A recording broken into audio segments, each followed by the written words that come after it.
നമസ്കാരം. PSC exam ഗൈഡിലേക്ക് എല്ലാവർക്കും സ്വാഗതം. നമ്മൾ 10th പ്രിലിംസിന് വേണ്ടിയിട്ടുള്ള SCERT ചാപ്റ്റേഴ്സിൻ്റെ ലിസ്റ്റ് കഴിഞ്ഞ ദിവസം ഷെയർ ചെയ്തിരുന്നു, ഹിസ്റ്ററിയുടെയും കോൺസ്റ്റിറ്റ്യൂഷൻ്റെയും. അപ്പം ഞാനിന്ന് ജോഗ്രഫിയുടെ SCERT ചാപ്റ്റേഴ്സിൻ്റെ ലിസ്റ്റ് ഷെയർ ചെയ്യാം. സയൻസ് പറഞ്ഞിട്ടുണ്ടായിരുന്നു, പലരും കമൻറ്റ് ചെയ്തിരുന്നു. സയൻസിൽ ഞാൻ അടുത്തൊരു ദിവസം ഷെയർ ചെയ്യാം കേട്ടോ. ഇന്നിപ്പോൾ ജോഗ്രഫിയുടെ ലിസ്റ്റ് മാത്രമല്ല, ജോഗ്രഫിയിൽ നിന്ന് കുറച്ച് ക്വസ്റ്റ്യൻസും കൂടി ഞാൻ നിങ്ങൾക്ക് ഷെയർ ചെയ്യുന്നുണ്ടായിരിക്കും. അപ്പോൾ നിങ്ങൾ അവസാനം വരെ കേട്ടിരിക്കണേ. ജോഗ്രഫിയുടെ SCERT ചാപ്റ്റേഴ്സ് എന്ന് പറഞ്ഞത് 5ാം ക്ലാസ്സിലെ ചാപ്റ്റർ 5 പ്രപഞ്ചം എന്ന മഹാ അത്ഭുതം, 5ാം ക്ലാസ്സിലെ ചാപ്റ്റർ 6 വൻകരകളും സമുദ്രങ്ങളും, 6ാം ക്ലാസ്സിലെ ചാപ്റ്റർ 5 ഭൂമി കഥയും കാര്യവും, 6ാം ക്ലാസ്സിലെ ചാപ്റ്റർ 6 വൈവിധ്യങ്ങളുടെ ലോകം, 7ാം ക്ലാസ്സിലെ ചാപ്റ്റർ 6 ഭൂപടങ്ങളുടെ പൊരുൾ തേടി, 7ാം ക്ലാസ്സിലെ ചാപ്റ്റർ 7 ഭൂമിയും ജീവലോകവും, 7ാം ക്ലാസ്സിലെ ചാപ്റ്റർ 12 സൗരതാപനവും അന്തരീക്ഷ സ്ഥിതിയും. ഇതിനൊക്കെ ധാരാളം ചോദ്യങ്ങൾ വരാറുണ്ട്. 8ാം ക്ലാസ്സിലെ ചാപ്റ്റർ 3 ഇമ്പോർട്ടൻറ്റ് ചാപ്റ്ററാണ്, ഭൗമ രഹസ്യങ്ങൾ തേടി. 8ാം ക്ലാസ്സിലെ ചാപ്റ്റർ 6 ഭൂപടങ്ങൾ വായിക്കാം, ചോദ്യം വരുന്നതാണ്. 8ാം ക്ലാസ്സിലെ ചാപ്റ്റർ 10 ഭൂമിയുടെ പുതപ്പ്, അന്തരീക്ഷത്തെ പറ്റിയിട്ട്. 8ാം ക്ലാസ്സിലെ ചാപ്റ്റർ 12 ഭൂമിയിലെ ജലം. 9ാം ക്ലാസ്സിലെ ചാപ്റ്റർ 1 വളരെ ഇമ്പോർട്ടൻറ്റ് ചാപ്റ്ററാണ്, സർവവും സൂര്യനാൽ. 9ാം ക്ലാസ്സിലെ ചാപ്റ്റർ 2 കാലത്തിൻ്റെ കയ്യൊപ്പുകൾ. 9ാം ക്ലാസ്സിലെ ചാപ്റ്റർ 4 പ്രകൃതിയുടെ കൈകളാൽ. 9ാം ക്ലാസ്സിലെ ചാപ്റ്റർ 5 സമുദ്രവും മനുഷ്യനും. 10ാം ക്ലാസ്സിലെ ചാപ്റ്റർ 1 വളരെ ഇമ്പോർട്ടൻറ്റ് ചാപ്റ്ററാണ്, ഋതുഭേദങ്ങളും സമയവും. 10ാം ക്ലാസ്സിലെ ചാപ്റ്റർ 2 കാറ്റിൻ്റെ ഉറവിടം തേടി. 10th ചാപ്റ്റർ 4 ഭൂതല വിശകലനം ഭൂപടങ്ങളിലൂടെ ചോദ്യങ്ങൾ വരുന്ന ചാപ്റ്ററാണ്. 10ാം ക്ലാസ്സിലെ ചാപ്റ്റർ 6 ആകാശക്കണ്ണുകളും അറിവിൻ്റെ വിശകലനവും ഇമ്പോർട്ടൻ്റ് ആണ്. ദെൻ 7ാം ക്ലാസ്സിലെ ചാപ്റ്റർ 5 നമ്മുടെ ഭൂമി, ഇത് പുതുതായിട്ട് വന്ന ചാപ്റ്ററാണ്. അപ്പോൾ ഇത്രയും ആക്ച്വലി വേൾഡ് ജോഗ്രഫി എന്നാണ്. ഇനി ഇന്ത്യൻ ജോഗ്രഫിയുടെ ലിസ്റ്റും ഉണ്ട് ഇതുപോലെ തന്നെ. ഇന്ത്യൻ ജോഗ്രഫിയിൽ 7ാം ക്ലാസ്സിലെ ചാപ്റ്റർ 6 ഇന്ത്യൻ ഭൂഖണ്ഡം, ഇത് പുതുതായിട്ട് ആഡ് ചെയ്ത ചാപ്റ്റേഴ്സാണ്. PSCയിലെ ചില ചാപ്റ്റേഴ്സ് പുതുതായിട്ട് ആഡ് ചെയ്തിട്ടുണ്ട്, ചില ചേഞ്ചസ് വരുത്തിയിട്ടുണ്ട്. ഇതൊക്കെ വളരെ ഇമ്പോർട്ടൻ്റ് ആയിട്ടുള്ള ചാപ്റ്റേഴ്സാണ്. നിങ്ങൾ പ്രീവിയസ് ക്വസ്റ്റ്യൻസ് നോക്കിയാൽ അറിയാം, ഈ SCERT ചാപ്റ്റേഴ്സിന് തന്നെയാണ് നമ്മുടെ ചോദ്യങ്ങൾ മെജോറിറ്റിയും വന്നുകൊണ്ടിരിക്കുന്നത്. അപ്പോൾ നിങ്ങൾ എന്തെല്ലാം കാര്യങ്ങൾ വാരി വലിച്ച് പഠിച്ചുകൊണ്ട് കാര്യമില്ല, നമുക്ക് ചോദ്യം വരണ ഭാഗം പഠിച്ചാലേ നമുക്ക് മാർക്ക് സ്കോർ ചെയ്യാൻ പറ്റുള്ളൂ. അപ്പോൾ നിങ്ങൾ പ്രിപ്പയർ ചെയ്യുന്നവർ സെൽഫായിട്ടാണ് പ്രിപ്പയർ ചെയ്യുന്നതെന്നുണ്ടെങ്കിൽ നിങ്ങൾ മസ്റ്റായിട്ടും ഈ ചാപ്റ്റേഴ്സൊക്കെ നോക്കി തന്നെ നിങ്ങളുടെ പ്രിപ്പറേഷൻ കൊണ്ടുപോകണം. അപ്പോൾ ചില കാര്യങ്ങൾ നമുക്ക് മനസ്സിലാക്കി പഠിക്കേണ്ടതുണ്ടാകും, ചിലത് നമുക്ക് ഫാക്ട്സ് ആയിരിക്കും. അപ്പോൾ മറന്നു പോകാത്ത രീതിയിൽ, കൺഫ്യൂഷൻ ഉള്ള കാര്യങ്ങളാണെങ്കിൽ അത് നെഗറ്റീവ് വരാത്ത രീതിയിലൊക്കെ കൃത്യമായിട്ട് നിങ്ങൾ മനസ്സിലാക്കി പഠിക്കുക. PSC എക്സാം ഗൈഡിൻ്റെ ഓൺലൈൻ കോഴ്സ് നമ്മൾ ഈ വെനസ്ഡേ മറ്റന്നാൾ സ്റ്റാർട്ട് ചെയ്യുകയാണ്. അപ്പോൾ നമ്മളെ ക്ലാസ്സിൽ ലൈവ് ക്ലാസ്സാണ്, ഗൂഗിൾ മീറ്റിലാണ്. നമ്മൾ എല്ലാവരും അങ്ങോട്ടും ഇങ്ങോട്ടും ഇൻട്രാക്ട് ചെയ്തിട്ടാണ് നമ്മൾ ക്ലാസ്സിൽ ഇരിക്കുക. ഇപ്പോൾ നമ്മൾ ഈ ഒരു ഇന്ത്യൻ ഉപഭൂഖണ്ഡം എന്നുള്ളൊരു ചാപ്റ്ററാണ് നമ്മൾ ക്ലാസ്സിൽ എടുക്കണമെന്നുണ്ടെങ്കിൽ ആ ക്ലാസ് തീരുമ്പോഴേക്കും ഈ ഒരു ചാപ്റ്ററിലെ എല്ലാ പോയിൻറ്റ്സും ഓൾമോസ്റ്റ് നിങ്ങൾ പഠിച്ചിട്ടുണ്ടാവും. നമ്മൾ അത്രയും തവണ അത് ചോദിച്ച് നിങ്ങളെ കൊണ്ട് പറയിപ്പിച്ചും അങ്ങനെയായിരിക്കും നമ്മുടെ ക്ലാസ് തീരുക. അതിനുശേഷം ഞാൻ നോട്ട്സ് അയച്ചു തരും. അപ്പോൾ നിങ്ങൾക്കൊരു സെക്കൻഡ് റിവിഷൻ ആയിരിക്കും. നെക്സ്റ്റ് ക്ലാസ് വരുമ്പോൾ നമ്മൾ തലേദിവസത്തെ ക്ലാസ്സിലെ കാര്യങ്ങൾ ഒന്നുകൂടെ റിവൈസ് ചെയ്യും. അപ്പോൾ ഒരു 3rd റിവിഷൻ കിട്ടും. പിന്നെ ഞാൻ നിങ്ങൾക്ക് ഇതിൻ്റെ ടെസ്റ്റ് പേപ്പർ ചെയ്യിപ്പിക്കുന്നുണ്ടായിരിക്കും. അപ്പോൾ നിങ്ങൾക്ക് വീണ്ടും ഒരു റിവിഷൻ കൂടെ ആവും. അപ്പോൾ നമ്മൾ അത്രയും തവണ അതിലൂടെ കടന്നു പോകുമ്പോൾ നമ്മൾ ആ ഒരു ഭാഗം തറവായിട്ടുണ്ടാവും. അപ്പോൾ നമുക്ക് എങ്ങനെയെങ്കിലും പ്രിലിംസ് കടന്നു കിട്ടിയാലേ നമുക്ക് മെയിൻസ് എഴുതാൻ പറ്റുള്ളൂ. അപ്പോൾ എന്ത് കഷ്ടപ്പെട്ടിട്ടാണെങ്കിലും ഉള്ള സമയം മാക്സിമം പ്രയോജനപ്പെടുത്തി പ്രിലിംസ് കടക്കണം. എല്ലാവരും പ്രിലിംസ് കടക്കാനായിട്ട് നിങ്ങളുടെ മാക്സിമം എഫേർട്ട് ഇടുക. കാരണം നല്ല പോസ്റ്റാണ്, നല്ല ഓപ്പർച്യൂണിറ്റിയാണ്. അപ്പോൾ അതുകൊണ്ട് ഇതുവരെ ഞാൻ കുറേ പഠിച്ചു. എൻഡിൽ നിൽക്കുകയാണെങ്കിൽ നിങ്ങൾ ഇച്ചിരി ഒന്ന് എഫേർട്ട് ഇട്ടാൽ മതിയല്ലോ, നിങ്ങൾക്ക് ഉറപ്പായിട്ട് പ്രിലിംസ് ക്ലിയർ ചെയ്യാനായിട്ട് പറ്റും. അപ്പോൾ നമ്മുടെ ഓൺലൈൻ കോഴ്സിൽ നിങ്ങൾക്ക് ആർക്കെങ്കിലും ജോയിൻ ചെയ്യാൻ താല്പര്യം ഉണ്ടെങ്കിൽ എത്രയും വേഗം എന്നെ കോൺടാക്ട് ചെയ്യുക. വാട്സപ്പ് നമ്പർ ഇവിടെ കൊടുക്കാം, നിങ്ങൾ കോൺടാക്ട് ചെയ്യുക കേട്ടോ. ഓക്കെ.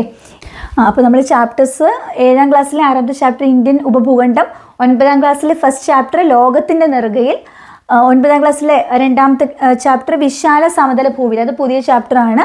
9ാം ക്ലാസ്സിലെ ചാപ്റ്റർ 3 അതും പുതിയതായിട്ട് വന്നിരിക്കുന്നതാണ്. അപ്പോൾ ഇന്ത്യൻ ജോഗ്രഫിയിൽ 2-3 ചാപ്റ്റേഴ്സ് ഉണ്ട്, പുതുതായിട്ട് പഠിക്കേണ്ടതാണ്. ഭൗമചരിത്രം ഉറങ്ങുന്ന പീഠഭൂമി. അപ്പോൾ നമ്മുടെ പീഠഭൂമി, നമ്മുടെ സമതലങ്ങളും ഒക്കെ ഇതിനകത്ത് പറയുന്നുണ്ട്. അവിടെ നിന്നൊക്കെ നമുക്ക് ചോദ്യങ്ങൾ പ്രതീക്ഷിക്കാം. 5ാം ക്ലാസ്സിലെ ചാപ്റ്റർ 11 നമ്മുടെ ഇന്ത്യ. 7ാം ക്ലാസ്സിലെ ചാപ്റ്റർ 13 ഇന്ത്യയിലൂടെ. 10ാം ക്ലാസ്സിലെ ചാപ്റ്റർ 7 വൈവിധ്യങ്ങളുടെ ഇന്ത്യ. 10ാം ക്ലാസ്സിലെ ചാപ്റ്റർ 8 ഇന്ത്യ സാമ്പത്തിക ഭൂമിശാസ്ത്രം. അപ്പോൾ ഇത്രയും ആണ് നമ്മുടെ ഇന്ത്യൻ ജോഗ്രഫിയിൽ വന്നിട്ട്. ഇനി കേരള ജോഗ്രഫിയിലോട്ട് വരികയാണെങ്കിൽ 5ാം ക്ലാസ്സിൽ ചാപ്റ്റർ 10 കേരളക്കരയിൽ. അതുപോലെ 6ാം ക്ലാസ്സിലെ ചാപ്റ്റർ 3 കേരളം മണ്ണും മനുഷ്യനും. ഇതാണ് കേരള ജോഗ്രഫിയിലുള്ള SCERT ചാപ്റ്റേഴ്സ്. പിന്നെ നമ്മൾ SCERT ചാപ്റ്റേഴ്സ് ഇങ്ങനെ എല്ലാം പഠിച്ചതിന് ശേഷം നിങ്ങൾ സിലബസോട്ടൊന്ന് കമ്പയർ ചെയ്യണം.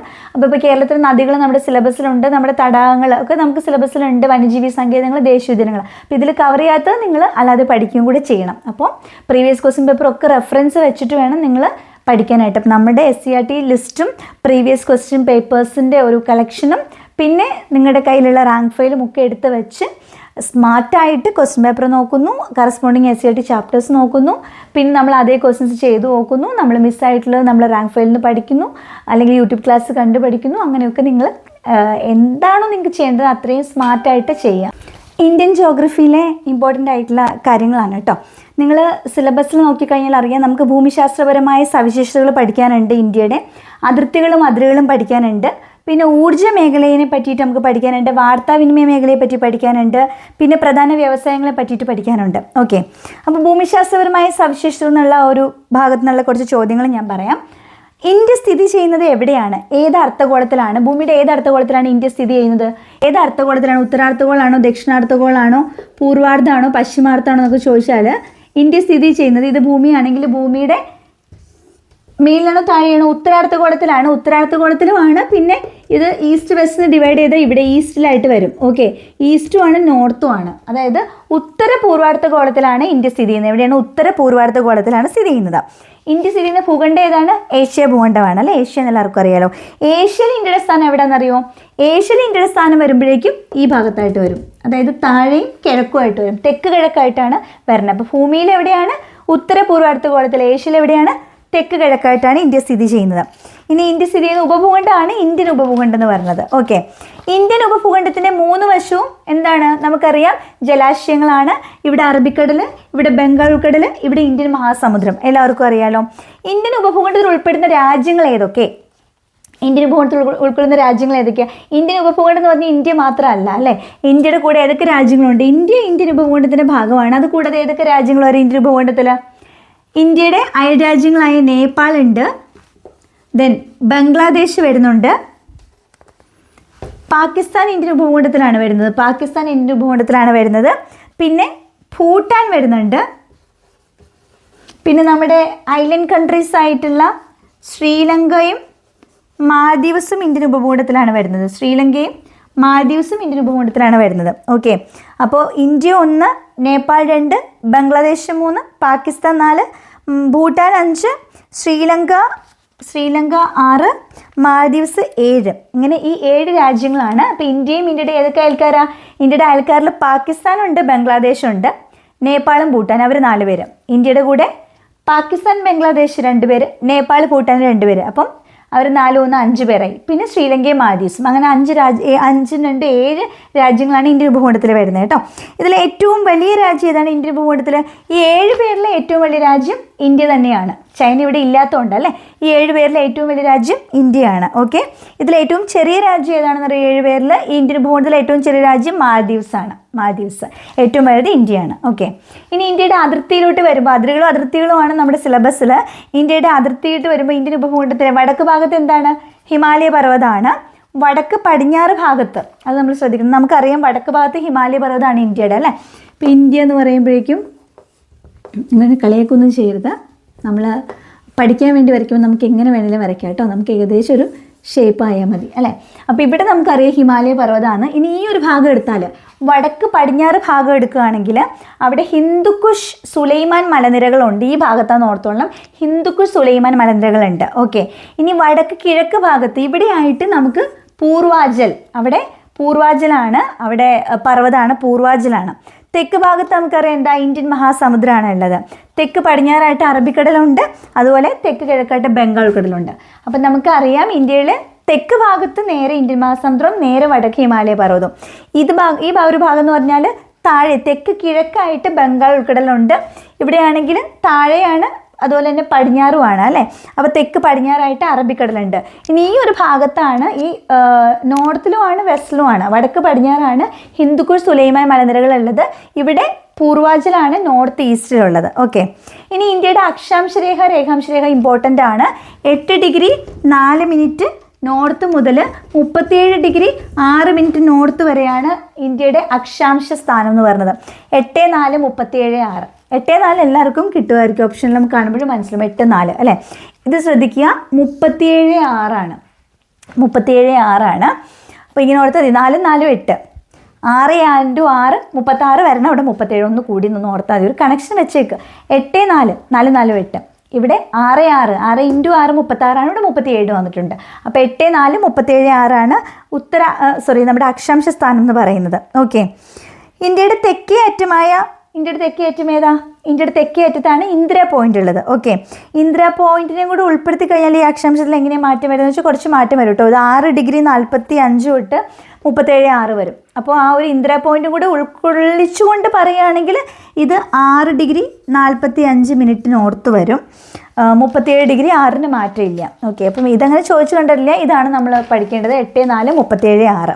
ഇനി ഇന്ത്യയുടെ രേഖാംശീയ സ്ഥാനം പറയുകയാണെങ്കിൽ ഇങ്ങനെ നോർത്ത് സൗത്ത് രേഖാംശ രേഖകളുണ്ടല്ലോ. അപ്പോൾ ഇന്ത്യയുടെ രേഖാംശീയ സ്ഥാനം എങ്ങനെയാണ് വരണമെന്ന് ചോദിച്ചിട്ടുണ്ടെങ്കിൽ 68 ഡിഗ്രി 7 മിനിറ്റ് മുതൽ 97 ഡിഗ്രി 25 വരെയാണ്. രേഖാംശീയ സ്ഥാനം ഒരു 2 ഡിജിറ്റിൽ നിന്ന് സ്റ്റാർട്ട് ചെയ്യണമെന്ന് ഓർക്കണം. 68.7 ആണ്. ഇവിടെ 97.25 ആണ്. ഓക്കെ, അപ്പോൾ ഇന്ന് 4 പഠിക്കണം. അക്ഷാംശ സ്ഥാനം പറഞ്ഞ് 8 ഡിഗ്രി 4, 37 ഡിഗ്രി 6. രേഖാംശ സ്ഥാനം എങ്ങനെയാണ്? 68.7, 97.25 ആണ്. ഓക്കെ, ഇന്ത്യയുടെ രേഖാംശ അക്ഷാംശ വ്യാപ്തികൾ ഏകദേശം 30 ഡിഗ്രി വീതമാണുള്ളത്. ഇന്ത്യയുടെ തെക്ക് ഭാഗം എന്ന് പറയുന്നത് ഏത് മേഖലയിലാണെന്ന് ചോദിച്ചാൽ ഉഷ്ണമേഖലയിലാണ് നമ്മളുള്ളത് കേട്ടോ. ഉഷ്ണമേഖലയിലാണ്.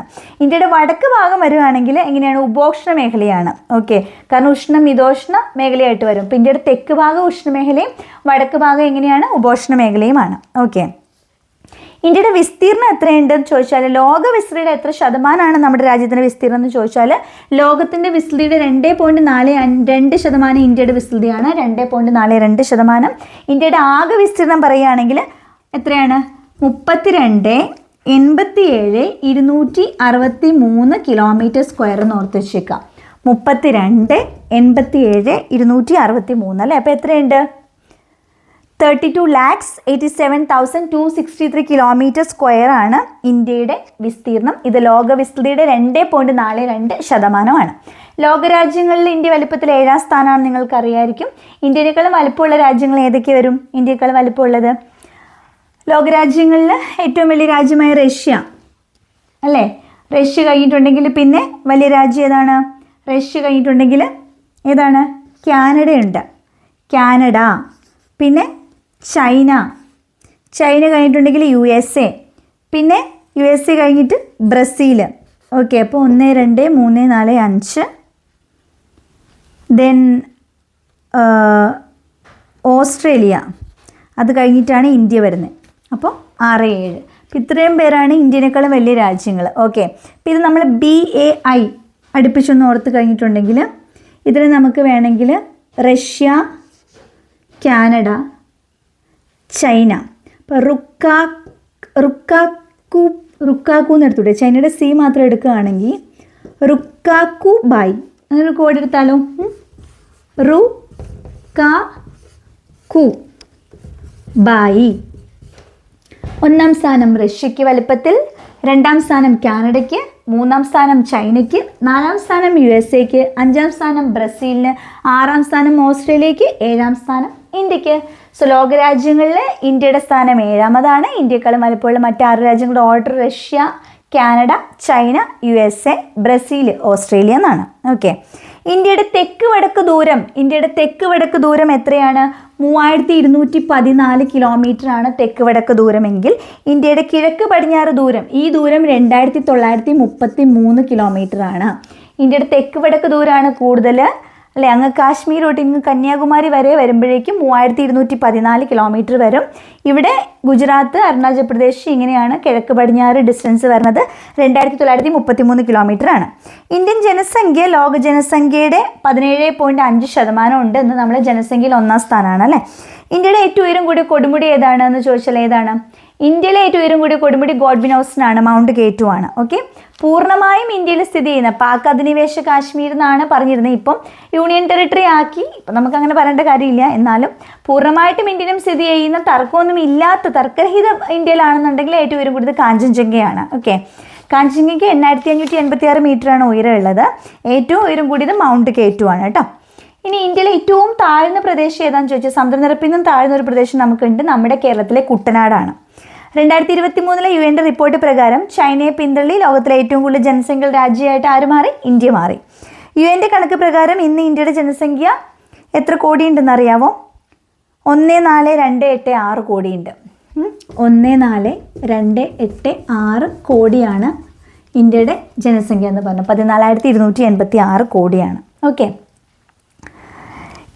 ഇന്ത്യയുടെ അതിർത്തികളിലോട്ട് വരാം നമുക്ക്. അപ്പോൾ ഇന്ത്യയുടെ അതിരുകൾ നമ്മൾ ഏകദേശം പറഞ്ഞു. ഇന്ത്യയുടെ അയൽക്കാരെയൊക്കെ പരിചയപ്പെട്ടു, ഇന്ത്യനേക്കാളും വലിയ രാജ്യങ്ങളെ പരിചയപ്പെട്ടു, ഇന്ത്യൻ ഉപഭൂഖണ്ഡത്തിലെ രാജ്യങ്ങളെ പരിചയപ്പെട്ടു, ഇന്ത്യയുടെ അക്ഷാംശ സ്ഥാനം, ഇന്ത്യയുടെ രേഖാംശ സ്ഥാനം, ഇന്ത്യയുടെ തെക്ക് പടിഞ്ഞാറും കിഴക്ക് പടിഞ്ഞാറുമുള്ള ഇന്ത്യയുടെ ഡിസ്റ്റൻസ്, ഇന്ത്യയുടെ ആകെ വിസ്തീർണം, ലോകവിസ്തൃതിയിൽ എത്രയാണ് ഇന്ത്യയുടെ എന്നൊക്കെ നമ്മൾ പറഞ്ഞു.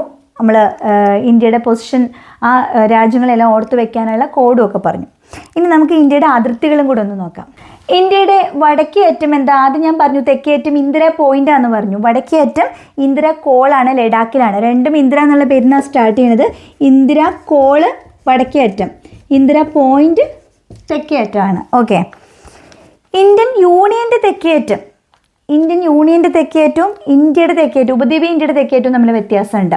ഇന്ത്യൻ യൂണിയൻ്റെ തെക്കേറ്റമാണ് ഇന്ദിര പോയിന്റ് എന്ന് പറഞ്ഞത്. ഇന്ദിര പോയിന്റ് എവിടെയാണെന്നറിയാവോ? നിക്കോബാറിലാണുള്ളത്, ഗ്രേറ്റ് നിക്കോബാറിലാണ്. വടക്കേ അറ്റത്തിന് അങ്ങനെ തർക്കമില്ല, പക്ഷേ തെക്കേറ്റം പറയുമ്പോൾ രണ്ട് ഉത്തരം നിങ്ങൾ പഠിക്കണം. ഇന്ദിര പോയിന്റ് എന്ന് പറഞ്ഞത് ഇന്ത്യൻ യൂണിയൻ്റെ, അത് ഫുൾ ഇന്ത്യ യൂണിയൻ്റെ, അത് കരയും കടലും ഒക്കെ ചേർത്ത് ഇന്ത്യൻ യൂണിയൻ്റെ അങ്ങ് തെക്കേ അറ്റത്ത് നിക്കോബാറിലാണ്, ഗ്രേറ്റ് നിക്കോബാറിലാണ് ഇന്ദിര പോയിന്റ് ഉള്ളത്. എന്നാൽ ഉപദ്വീപീയ ഇന്ത്യയുടെ തെക്കേറ്റം എന്ന് പറയുമ്പോൾ കടൽ കൂട്ടാണ്ട് കരഭാഗം മാത്രം എടുത്താൽ തെക്കേറ്റം എന്ന് പറഞ്ഞാൽ ഏതാണ്? തെക്കേറ്റം എന്ന് പറയുന്നത് കേപ്പ് ഓഫ് കാമറീൻ ആണ്, നമ്മുടെ കന്യാകുമാരിയാണ്. ഇന്ത്യൻ ഉപദ്വീപിൻ്റെ തെക്കേറ്റം നമ്മുടെ കന്യാകുമാരിയാണ്. ഓക്കെ, കന്യാകുമാരിയാണ്, മറന്നു പോകരുത്. ഇന്ദിര പോയിൻ്റാണ് ഇന്ത്യൻ യൂണിയൻ്റെ തെക്കേറ്റം. എന്നാൽ ഇന്ത്യൻ ഇന്ത്യൻ ഉപദ്വീപിൻ്റെ തെക്കേറ്റം എന്ന് ചോദിച്ചിട്ടുണ്ടെങ്കിൽ കന്യാകുമാരിയാണ്, തമിഴ്നാട്ടിലാണ്. ഇന്ത്യയുടെ കിഴക്കേറ്റം അരുണാചൽ പ്രദേശിലുള്ള കിബിത്തു ആണ്. ഇന്ത്യയുടെ കിഴക്കേറ്റം, ഏറ്റവും കിഴക്കേറ്റത് അരുണാചൽ പ്രദേശിലുള്ള സ്ഥലമാണ്, കിബിത്തു ആണ്. എന്നാൽ ഇന്ത്യയുടെ പടിഞ്ഞാറേ അറ്റം ഇങ്ങ് ഗുജറാത്തിൽ എവിടെയാണ്? ഗുജറാത്തിലെ ഗുഹാർ മോത്തിയിലാണ്. ഗുജറാത്തിലെ ഗുഹാർ മോത്തി ഇന്ത്യയുടെ ഏറ്റവും പടിഞ്ഞാറേ അറ്റം എന്ന് പറയുന്നത്. ഏറ്റവും കിഴക്കേ അറ്റം അരുണാചൽ പ്രദേശിലെ കിബിത്തു ആണ്. ഇന്ത്യയുടെ വടക്കേ അറ്റം ഇന്ദിര കോളും തെക്കേറ്റം ഇന്ദിര പോയിന്റും, അത് ഇന്ത്യൻ ഉപദ്വീപാണെങ്കിൽ കന്യാകുമാരിയാണ്. ഓക്കെ. ഇന്ത്യയുമായിട്ട് കര അതിർത്തി പങ്കുവയ്ക്കുന്ന രാജ്യങ്ങൾ എത്ര പേര്? കര അതിർത്തി 7 പേരാണ്, സമുദ്ര അതിർത്തി 2 പേര്. മൊത്തം എത്ര രാജ്യങ്ങൾ ഇന്ത്യയുടെ അതിർത്തി പങ്കുവയ്ക്കുന്നുണ്ട്? മൊത്തം 9 രാജ്യങ്ങളാണ്. കര അതിർത്തി പങ്കുവയ്ക്കുന്ന 7 പേര് ആരൊക്കെയാണ്? നമ്മുടെ അയൽ രാജ്യങ്ങൾ പാകിസ്ഥാൻ, അഫ്ഗാനിസ്ഥാൻ, ബംഗ്ലാദേശ്, പിന്നെ നേപ്പാൾ, ഭൂട്ടാൻ, ഇനി ആരാ? 1 2 3 4 5, ഇനി 2 പേരുടെ ഉണ്ടല്ലേ, ആരൊക്കെയാ? China, Myanmar. ഇവരാണ് നമ്മുടെ കര അതിർത്തി പങ്കുവയ്ക്കുന്ന ആ 7 പേര്. പാകിസ്ഥാൻ, അഫ്ഗാനിസ്ഥാൻ, ബംഗ്ലാദേശ്, നേപ്പാൾ, ഭൂട്ടാൻ, മ്യാൻമർ. അപ്പോൾ 6 ആയില്ലേ? പിന്നെ ചൈന. അങ്ങനെ ഓർത്താൽ മതി. പാകിസ്ഥാൻ, അഫ്ഗാനിസ്ഥാൻ, ബംഗ്ലാദേശ് 3 പേര്, Nepal, Bhutan, Myanmar, then China. അപ്പം അവർ 7 പേരായി. ഇനി ഈ 2 പേര് ആരൊക്കെയാണ് സമുദ്ര അതിർത്തി പങ്കുവയ്ക്കുന്നത്? ശ്രീലങ്കയും മാൽദീവ്സുമാണ്. ശ്രീലങ്കയും മാൽദീവ്സും. അങ്ങനെ മൊത്തം 9 പേര്, കര അതിർത്തി 7 പേരാണ് പങ്കുവയ്ക്കുന്നത്. ഓക്കെ. ഇന്ത്യയുമായിട്ട് ഏറ്റവും നീളം കൂടി അതിർത്തി പങ്കുവയ്ക്കുന്ന രാജ്യം ഏതാണെന്നറിയോ? എല്ലാവരും അതിർത്തി പങ്കുവയ്ക്കുന്നുണ്ട്. ഏറ്റവും കൂടുതൽ ഇന്ത്യയായിട്ട് അതിർത്തി പങ്കുവയ്ക്കുന്നത് ബംഗ്ലാദേശാണ്. നമ്മുടെ ത്രിപുരയുടെ 3 ഭാഗത്തും ബംഗ്ലാദേശാണ് ഏറ്റവും കൂടുതൽ. ഏറ്റവും കുറവ് പങ്കുവയ്ക്കുന്നത് അഫ്ഗാനിസ്ഥാനാണ് കേട്ടോ, ഏറ്റവും കുറവ്. ഓക്കെ. ഇന്ത്യയുടെ കടൽ തീരത്തിൻ്റെ ദൈർഘ്യം ചോദിച്ചിട്ടുണ്ടെങ്കിൽ 75,166 കിലോമീറ്ററാണ്, 75,166 ആണ്. ഓക്കെ, ആൻഡമാൻ നിക്കോബാർ വരെ എടുക്കുമ്പോൾ. ഇനി ലക്ഷദ്വീപ് തീരപ്രദേശം, ആൻഡമാൻ നിക്കോബാർക്ക് ഉൾപ്പെടെ നമ്മുടെ കടൽ തീരം 75,166 ആണ്. ഇന്ത്യയുടെ കരഭാഗത്തെ സമുദ്രതീരത്തിൻ്റെ ദൈർഘ്യം നോക്കുകയാണെങ്കിൽ, അത് ലക്ഷദ്വീപും ആൻഡമാനൊന്നും കൂട്ടാണ്ട് കരഭാഗത്തുള്ള നമ്മുടെ ഈ ഒരു നമ്മുടെ സൈഡ് കടൽ തീരം നോക്കിക്കഴിഞ്ഞാൽ 6,100 കിലോമീറ്ററാണ്. ഓക്കെ, 6,100 കിലോമീറ്ററാണ്. ഇന്ത്യൻ മഹാസമുദ്രം, ബംഗാൾ ഉൾക്കടലും അറബിക്കടലും, ഇത് മൂന്നും കൂടെ സംഗമിക്കുന്നത് എവിടെയാണ്? മൂന്നിനെയും സംഗമമാണ് കന്യാകുമാരിയിൽ നടക്കുന്നത് അല്ലേ? കന്യാകുമാരിയിൽ ഈ ഭാഗത്തായിട്ട് ഇവിടുന്ന് ബംഗാൾ ഉൾക്കടലും അറബിക്കടലും ഇന്ത്യൻ മഹാസമുദ്രം കൂടെ സംഗമിക്കുന്ന സ്ഥലമാണ്. ഇനി ഇന്ത്യൻ സംസ്ഥാനങ്ങൾ നോക്കുകയാണെങ്കിൽ നമുക്ക് എത്ര സംസ്ഥാനമുണ്ട്? 28 സംസ്ഥാനമുണ്ട്, 8 യൂണിയൻ ടെറിട്ടറി ഉണ്ട്. സംസ്ഥാനങ്ങളിലൊക്കെ ക്യാപിറ്റലൊക്കെ നിങ്ങൾ അറിഞ്ഞിരിക്കണം, യൂണിയൻ ടെറിട്ടറീസിനൊക്കെ പേര് നിങ്ങൾ അറിഞ്ഞിരിക്കണം.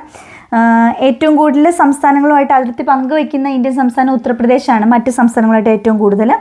അതുപോലെ നമ്മുടെ കേന്ദ്രഭരണ പ്രദേശം, അയൽ രാജ്യങ്ങളുമായിട്ട് കര അതിർത്തി പങ്കുവയ്ക്കുന്ന കേന്ദ്രഭരണ പ്രദേശം നമ്മുടെ ജമ്മു കാശ്മീർ ആൻഡ് ലഡാക്കാണ്.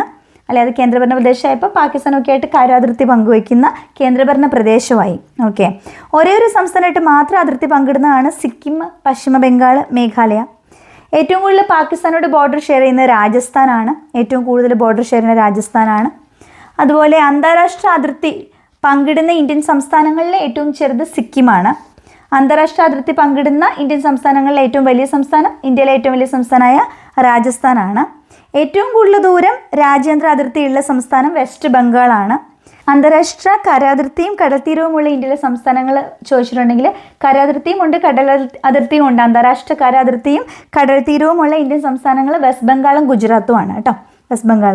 ഏറ്റവും കൂടുതൽ ദൂരം അന്താരാഷ്ട്ര അതിർത്തി പങ്കിടുന്ന രണ്ടാമത്തെ സംസ്ഥാനം അരുണാചൽ പ്രദേശാണ്. ഏറ്റവും കൂടുതൽ ദൂരം അതിർത്തി പങ്കുവയ്ക്കുന്ന ഒന്നാമത്തെ വെസ്റ്റ് ബംഗാളും രണ്ടാമത്തെ അരുണാചൽ പ്രദേശുമാണ്. ഏറ്റവും കുറവ് ദൂരം അന്താരാഷ്ട്ര അതിർത്തി പങ്കിടുന്നത് നാഗാലാൻഡ്. 3 വശവും ബംഗ്ലാദേശിനാൽ ചുറ്റപ്പെട്ടത് ത്രിപുരയാണ്. അപ്പോൾ നമുക്ക് ഭൂമിശാസ്ത്രപരമായ സവിശേഷതകളും മാതൃകളും അതിർത്തികളും ഇങ്ങനെ കുറേ ചോദ്യങ്ങളുണ്ട്. നമ്മുടെ SCERT കുറേ ചോദ്യങ്ങളുണ്ട്. അല്ലാണ്ട് നമുക്ക് കുറേ കാര്യങ്ങൾ പഠിക്കേണ്ടതുണ്ട്. അപ്പോൾ നമുക്കിപ്പോൾ ക്ലാസ് ഇവിടെ വെച്ചിട്ട് വൈൻഡപ്പ് ചെയ്യാം. അപ്പോൾ കുറച്ച് ചോദ്യങ്ങൾ നിങ്ങളിലേക്ക് എത്തിക്കാൻ പറ്റുമെന്ന് ഞാൻ കരുതുന്നു. നിങ്ങൾക്ക് നമ്മുടെ ക്ലാസ്സുകളൊക്കെ ഇഷ്ടപ്പെടുന്നുണ്ടെങ്കിൽ തീർച്ചയായിട്ടും നിങ്ങൾ ലൈക്ക് ചെയ്യണം. നിങ്ങളുടെ സജഷൻസും കമൻസും ഒക്കെ അറിയിക്കണം. ഓൺലൈൻ കോഴ്സിൽ ജോയിൻ ചെയ്യാൻ താല്പര്യമുള്ളവരുണ്ടെങ്കിൽ എത്രയും വേഗം കോൺടാക്ട് ചെയ്യണം. ക്ലാസ് തുടങ്ങി കഴിഞ്ഞ് പിന്നെ ഇടയ്ക്ക് വരുമ്പോൾ ബുദ്ധിമുട്ടാണ്. നമ്മൾ ആദ്യമേ തൊട്ട് ഒരു പ്ലാനിൽ ഒരു ടൈമിൽ നമ്മൾ കംപ്ലീറ്റ് ചെയ്യത്തക്ക രീതിയിൽ ഒരു ക്രാഷ് കോഴ്സ് പോവുകയാണ്. അപ്പോൾ അത് ഓരോ ദിവസവും വിലപ്പെട്ടതാണ്. അപ്പോൾ ആരെങ്കിലും ജോയിൻ ചെയ്യണം വേണോ വേണ്ടോ എന്നൊക്കെ ആലോചിച്ചിരിക്കുന്നവരുണ്ട്. ക്ലാസ്സൊക്കെ തുടങ്ങി കഴിഞ്ഞിട്ട് ജോയിൻ ചെയ്യുന്ന പറയാണ്ട് പ്ലാൻ ഉണ്ടെന്നുണ്ടെങ്കിൽ at the earliest possible today തന്നെ നിങ്ങൾ അഡ്മിഷൻ എടുക്കുക. ഓക്കെ, ഇതൊക്കെ ഒരു 1 ടൈം ഇൻവെസ്റ്റ്മെൻ്റ് ആണ്. ഒരു തവണ നിങ്ങൾ വൃത്തിയായിട്ട് പഠിക്കുക. എല്ലാ എക്സാമിനേഷനും അത് ഹെൽപ്പ് ചെയ്യും. അപ്പോൾ നമുക്കറിയാം പ്രിലിംസ് കടന്നാലേ നമുക്ക് മെയിൻസ് എഴുതാൻ പറ്റുള്ളൂ. അപ്പോൾ എങ്ങനെയായാലും പ്രിലിംസ് കടക്കണം. അതിന് വേണ്ടിയിട്ട് ഉള്ള സമയം മാക്സിമം യൂട്ടിലൈസ് ചെയ്യാം. അപ്പോൾ നിങ്ങൾക്ക് ചാനൽ ഇഷ്ടപ്പെടുന്നുണ്ടെങ്കിൽ സബ്സ്ക്രൈബ് ചെയ്യാത്തവരാണെങ്കിൽ please do subscribe, maximum share ചെയ്യാം. ഓക്കെ, അപ്പോൾ ഞാൻ അടുത്തൊരു ക്ലാസ്സിൽ അടുത്ത സയൻസ് ഭാഗത്തെ SCERT ചാപ്റ്റേഴ്സിനൊക്കെ ലിസ്റ്റ് തരാം. അപ്പോൾ നമുക്ക് വീണ്ടും കാണാം.